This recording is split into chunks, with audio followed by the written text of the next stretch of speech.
Hello everyone, कैसे हैं आप सब। आई होप आप सब अच्छे होंगे। आप सभी का हमारे यूट्यूब चैनल फिजिक्स क्लासेस में स्वागत है। और आज हम लोग पढ़ने वाले हैं क्लास 10th स्टैंडर्ड फिजिक्स, जिसमें हम लोग ह्यूमन आई के बारे में जानेंगे। तो सबसे पहले मैं आपको बता दूं, ये जो मैं डायग्राम बना रखा हूँ, ये क्या एक्चुअली ह्यूमन आई का डायग्राम है। इसको देखिए, सबसे पहले मैं बात करूं तो इसमें पहला पार्ट है वो क्या है, कॉर्निया। देखिए, जो आई का जो सबसे आउटर लेयर है, आउटर लेयर ये वाला लेयर, ठीक है, जो कि ट्रांसपेरेंट होते हैं, उसको क्या बोलते हैं, कॉर्निया। तो कॉर्निया को कैसे डिफाइन कर देंगे, the outer layer, transparent layer, ये एक्चुअली क्या होता है, ट्रांसपेरेंट होता है, विच protect from the outer side is called cornea. ठीक है, आप अगर हम अपने आंख को टच करें तो सबसे पहले जो लेयर मिलेगी वही क्या है, कॉर्निया है। ठीक है, वो हमारी आंख को प्रोटेक्ट करता है। ठीक है, और कैसा है, ट्रांसपेरेंट है। ये कैसा है, ट्रांसपेरेंट। उसके बाद अगर मैं बात करूं तो ये जो हमारे पास, देखिए, ये प्यूपिल का एरिया हो गया और ये आइरिस हो गया। देखिए, प्यूपिल और आइरिस दोनों मिलकर, मैं आपको बता दूं, जो प्यूपिल और आइरिस होता है, देखिए इसे क्या कैसे हैं, हम लोग की आंख में क्या ऐसे होता है ना, एक होता है ऐसे ज्यादा डार्क स्पॉट होता है, और बाहर में ऐसे हमको ये डिफरेंट ऐसे होते हैं। ठीक है, हर किसी की आंख में होता है कि एक बड़ा सर्कल होता है और उसके बीच में एक छोटा सर्कल होता है। तो जो छोटा सर्कल होता है उसको क्या बोलते हैं, प्यूपिल, और जो बड़ा सर्कल है उसको क्या बोलते हैं, आइरिस। ठीक है, तो देखिए इनका काम क्या है। सबसे पहले मैं बात करता हूँ कि ये करते क्या है। तो प्यूपिल और आइरिस दोनों मिलकर क्या करते हैं, लाइट के अमाउंट को कंट्रोल करते हैं, amount of light. प्यूपिल and iris क्या करते हैं, amount of light, amount of light को क्या करते हैं, कंट्रोल करते हैं। देखिए, इस चीज को हम लोग बड़े आसानी से समझ सकते हैं। मैं एग्जांपल देता हूं, आप उसको ध्यान से सुनिए और देखिए, बिल्कुल समझ में आएगा। जैसे कि क्या होता है कि हम लोग कभी बहुत ज्यादा धूप में, जैसे मान लीजिए कि बहुत तेज धूप निकला हुआ है, हम लोग बाहर गए हुए हैं। ठीक है, बाहर से जब हम घर में एंटर होते हैं तो हमें कुछ देर तक क्या होता है, अंधेरा अंधेरा से दिखाई देता है। मतलब कैसे दिखाई देता है, क्लियर नहीं दिखाई देता है। वहीं कुछ देर के बाद क्या होता है, हमें क्लियर दिखाई देने लगता है। इसके जस्ट अपोजिट क्या होता है, मान लीजिए कि हम घर में रहते हैं और घर से जब बाहर तेज धूप में जाते हैं तो हमारा आंख क्या होता है, अपने आप ही बंद होने लगता है, होने लगता है। हमारा आंख मतलब कहते हैं कि धूप पे क्या कर रहा है, काम नहीं कर रहा है। तो इसमें देखिए, इसमें दोनों का क्या है, होता क्या है, जब हम अंधेरे में रहते हैं, मान लीजिए अंधेरे मतलब क्या, जहां पे लाइट कम है, वहां पे क्या करता है, ये जो प्यूपिल है अपनी साइज को क्या कर लेता है, बड़ा कर लेता है। साइज को क्या कर लिया, बड़ा कर लिया। और ये साइज को कैसे बड़ा करता है, with the help of iris. Iris के हेल्प से क्या होता है, ये छोटा और बड़ा होता है। ठीक है, और ये अपने डिम लाइट में क्या किया, साइज को बड़ा कर लिया। और अगर ज्यादा डार्क लाइट है तो अपने अपने साइज को क्या कर लेता है, छोटा। मतलब क्या है, एक स्मॉल ओपनिंग है जिससे होकर लाइट क्या होती है, एंटर होती है। और अगर ज्यादा लाइट में हम जाएंगे तो अपने साइज को छोटा करेगा, और कम लाइट में जाएंगे तो अपने साइज को बड़ा करेगा। तो जब हम धूप से घर की तरफ एंटर करते हैं, घर में एंटर करते हैं, तो क्या होता है, कुछ देर तक अंधेरा इसलिए दिखाई देता है क्योंकि उस समय क्या कर रहा होता है, प्यूपिल अपनी साइज को कुछ सेकंड में क्या करता है, अपने साइज को बड़ा कर लेता है, ताकि अधिक से अधिक क्या हो सके, लाइट हमारे आंख के अंदर एंटर हो सके। क्योंकि धूप में तो क्या था, ज्यादा लाइट था, तो ज्यादा लाइट एंटर कर रहे थे, इसलिए उसने साइज को छोटा कर दिया। लाइट वाइज हम घर के विंडो की बात करें, अगर हमें चाहते हैं कि ज्यादा लाइट आए, चाहे ज्यादा हवा आए, तो हम लोग विंडो को ज्यादा खोल देते हैं। चाहते हैं कम लाइट आए, कम हवा आए, तो हम लोग विंडो को क्लोज करते हैं। वैसे समझ लीजिए ये वर्क करता है। आई होप आपको प्यूपिल और आइरिस का वर्क समझ में आ गया। कॉर्निया तो समझा ही दिया। इसके बाद है स्क्लेरा। देखिए, स्क्लेरा जो है ये हमारे बॉडी के, ये आंख में हम लोग क्या है, व्हाइट पार्ट भी रहता है और ब्लैक पार्ट भी रहता है। जो व्हाइट वाला पार्ट है, व्हाइट पार्ट, मैं ट्रांसपेरेंट नहीं बोल रहा हूं, व्हाइट पार्ट जो बोल रहा हूं वो क्या होता है, स्क्लेरा। आंख में जो व्हाइट पार्ट दिख रहा है वो क्या है, स्क्लेरा। ठीक है, अब देखिए इसके बाद जो है बहुत ही इंपॉर्टेंट पार्ट क्या है, वो है आई लेंस। देखिए आई लेंस जो है, यहाँ पे देखिए फिगर में कहा पे ये आई लेंस यहाँ पे, ठीक है, ये रहा आई लेंस, ठीक है। तो आई लेंस क्या करता है, हमारी आंख में जो आई लेंस है वो क्या करता है, इमेज बनाने का काम करता है। कहाँ पे, रेटिना पे। अब देखिए आप लोग, हम देखते हैं कि हम चाहते हैं तो नजदीक की चीज भी देख पाते हैं और दूर की चीज भी देख लेते हैं, near object and far object. तो ये कैसे पॉसिबल है, लेंस तो एक ही है हमारे पास ना। ये लेंस जब एक ही है तो अलग अलग ऑब्जेक्ट का फोकल लेंथ चेंज करके ना इमेज बनेगा। हम लोग प्रीवियस वीडियो में पढ़ चुके हैं कि अलग अलग मतलब फोकल लेंथ चेंज होगा, क्या होगा, इमेज अलग अलग पॉइंट पे बनेगा। तो मान लीजिए कोई ऑब्जेक्ट का इमेज, ठीक है, ये कैसे नजदीक के चीज का भी इमेज रेटिना में बना देता है और दूर के चीज का भी कैसे इमेज रेटिना में बना देता है। इस बात को देखिए मैं कैसे बताता हूं। इस बात को, ये काम करता कौन है, सिलियरी मसल। देखिए जो आई लेंस है, ये जो आई लेंस है कहाँ रखा गया है, ये रखा गया है सिलियरी मसल पे। और सिलियरी मसल क्या करता है, कॉन्ट्रैक्ट और टेंस्ड या रिलैक्स होकर क्या करता है, उसके लेंस की साइज को मतलब थिकनेस को मोटा और पतला करता है और क्या करता है, फोकल लेंथ को चेंज करता है। तो सिलियरी मसल का काम क्या है, आई लेंस के क्या करता है, जो थिकनेस है उसको इंक्रीज और डिक्रीज करने का काम करता है। किसका, आई लेंस की। इसका मतलब आई लेंस और सिलियरी मसल मिलकर कौन सा काम करते हैं, इन दोनों की क्या जिम्मेदारी है कि आंख के द्वारा नजदीक की चीजों को भी दिखाया जाए और दूर की चीजों को भी दिखाया जाए। इसकी जिम्मेदारी किसके पास है, सिलियरी मसल और आई लेंस के पास। लाइट के अमाउंट और किसके पास है, प्यूपिल और आइरिस के पास। तो ये दोनों ही बहुत ही इंपॉर्टेंट है। मैंने आई लेंस भी बता दिया, सिलियरी मसल भी बता दिया। इसके बाद देखिए एक बहुत ही इंपॉर्टेंट टर्म है, क्या है, वो है पार्ट है रेटिना। हम क्या जानते हैं, किसी भी ऑब्जेक्ट का इमेज बनाने के लिए हमें क्या चाहिए, हमें एक स्क्रीन चाहिए। क्योंकि ये देखिए ये कौन सा लेंस है, कन्वेक्स लेंस है। और कन्वेक्स लेंस कैसा इमेज बनाता है, रियल इमेज बनाता है। और रियल इमेज को ऑब्टेन करने के लिए हमें क्या चाहिए, एक स्क्रीन चाहिए, एक पर्दा चाहिए। और वही पर्दा का काम कौन करता है, रेटिना करता है, ठीक है। और मैं आपको बता दूं, रेटिना में दो क्या होते हैं, दो पिगमेंट होते हैं, रॉड एंड कोन्स, ठीक है। तो जो कोन्स होता है वो रिस्पॉन्सिबल किसके लिए होता है, कलर के लिए। किसके लिए जी, कलर। अगर हम डिफरेंट टाइप्स ऑफ कलर देख रहे हैं वो कैसे पॉसिबल है, due to cons present in the retina. और इंटेंसिटी को कौन कंट्रोल करता है, रॉड्स।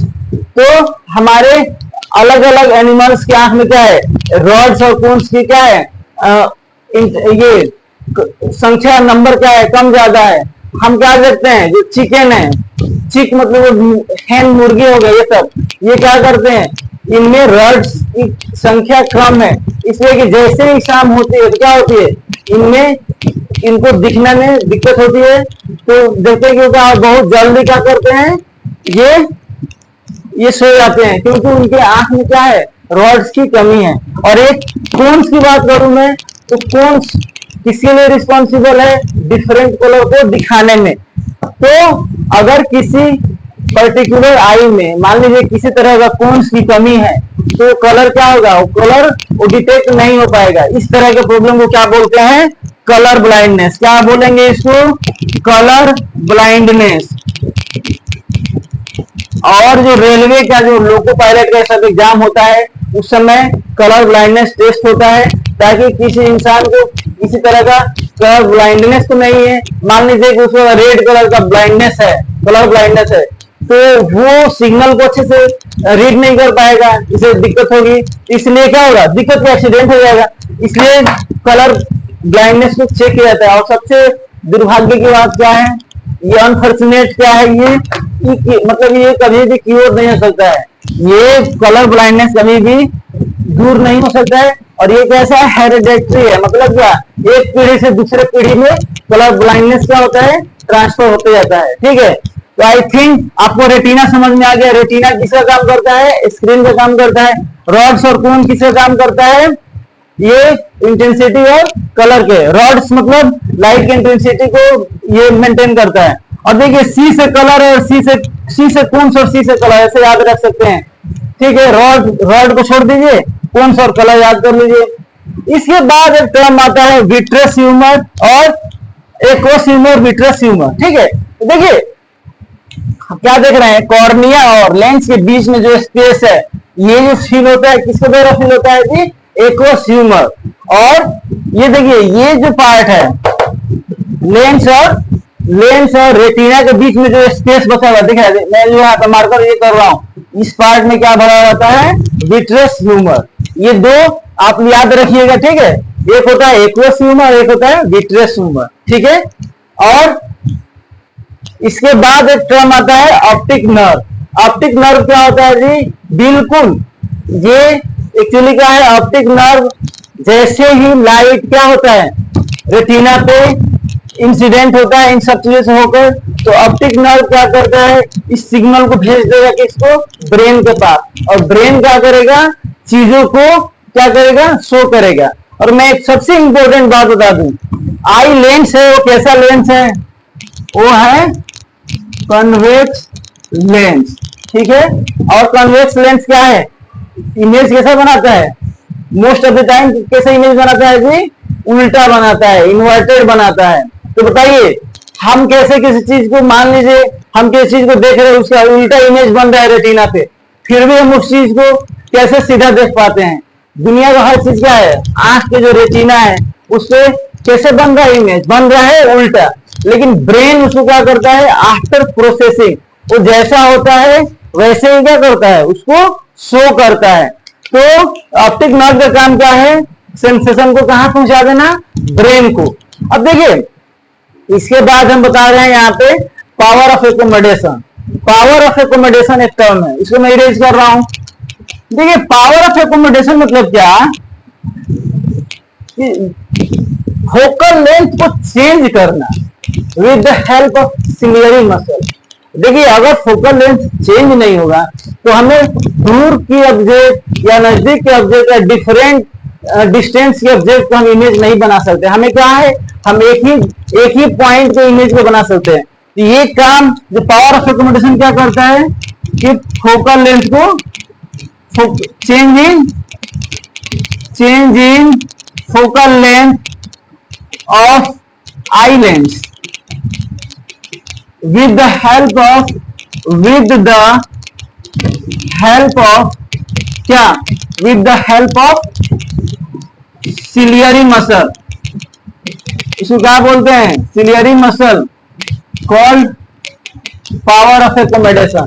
और देखिए एक और मैं इंपॉर्टेंट बात बताऊं कि हमारा जो आंख है, आप कितने नजदीक की चीजों को बिल्कुल क्लियरली देख सकता है। देखिए मैं बता रहा हूं, ये मार्कर है, मैं इसको वापस ला रहा हूं, एक समय के बाद मेरे क्या हो रहा है? ब्लर दिखना शुरू हो गया। आप भी ट्राई कर सकते हैं, किसी ऑब्जेक्ट को आंख मतलब केयरफुली करेंगे, आंख के पास लाएंगे, एक डिस्टेंस के बाद क्या होगा? वो आपको ब्लर दिखना शुरू होगा। और वो डिस्टेंस को हम लोग डी से डिनोट करते हैं। वो होता कितना है? वो होता है 25 सेंटीमीटर। देखिए किसी भी ऑब्जेक्ट को क्लियरली हम लोग क्या 25 सेंटीमीटर पर रखे ऑब्जेक्ट को ही क्लियरली देख सकते हैं। उससे जैसे ही नजदीक करेंगे वो चीजें हमको दिखेगी, लेकिन कैसे दिखेगी? ब्लर दिखेगी, धुंधला दिखेगा। इसको क्या बोलते हैं?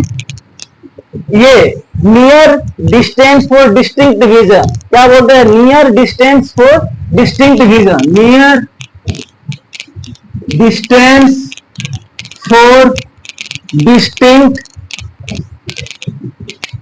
विजन मतलब 25 सेंटीमीटर से नजदीक की चीजों को हम लोग क्लियरली देख नहीं सकते। ठीक है, उसके बाद देखिए इसी को क्या बोलते हैं? इसी को बोलते हैं नियर पॉइंट। क्या बोलते हैं? Near point. ठीक है, अब देखिए और एक होता है फार पॉइंट। क्या होता है जी? Far point. तो फार पॉइंट हम किसी ऑब्जेक्ट को कहां देख सकते हैं? हम लोग फार पॉइंट कहां तक देख सकते हैं जी? इंफिनिटी तक। हम लोग किसी चीज को कहां तक? इनफाइनाइट तक देख सकते हैं। और नजदीक से नजदीक क्या हो गया? 25 सेंटीमीटर। तो मतलब हमारा रेंज ऑफ विजन क्या हो गया, 25 सेंटीमीटर से लेकर 5 पॉइंट क्या हो गया, इंफिनिटी। मतलब हम लोग यहाँ से इतने दूर की चीजों को देख सकते हैं। अब देखिए होता क्या है, अब इसी में हम लोगों को डिफेक्ट आता है, नियर पॉइंट और फार पॉइंट में क्या होता है, चेंजिंग आ जाता है, इसलिए हम चीजों का क्लियरली नहीं देख पाते हैं। तो अब देखिए एक चीज, देखिए एक और चीज बताओ, पावर का फॉर्मूला क्या होता है, 1 अपॉन में फोकल लेंथ या 100 अपॉन में फोकल लेंथ एफ इन सेंटीमीटर। तो हमारा जो आंख का, बताइए इसको मैं ऐसे इरेज कर दे रहा हूं, आंख का मैक्सिमम पावर, इसका पावर निकालना चाहे तो कैसे निकालेंगे, 100 और यहाँ पे क्या लिख लू 25, मतलब 4 डायोप्टर।